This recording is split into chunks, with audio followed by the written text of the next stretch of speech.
আপনার এই লক্ষ্মীপুরের রায়পুরে পৌরসভায় কালকেই একটা মিটিং হয়েছে।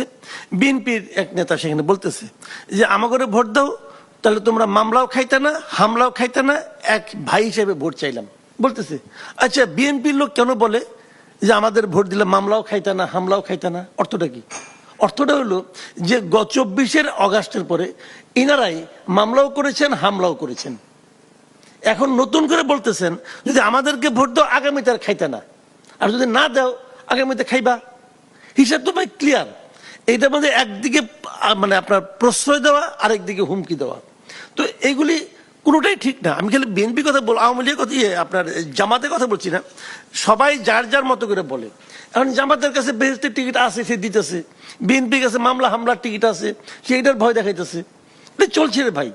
এটা নিয়ে হয়তো মানে এক দলের দোষ দেওয়া, অমুক করতেছে বেশি, অমুকে কম, যে বেশি করে যে আপনার মানে গু 1 চামচ খাওয়া যায়, এক মুখ খাওয়া হতো। এটা দুইটা নিয়তের সমস্যা। পায় নাই, খায় নাই, যে বেশি পাইছে সে বেশি খাইছে, এটা কোনো বিষয় না।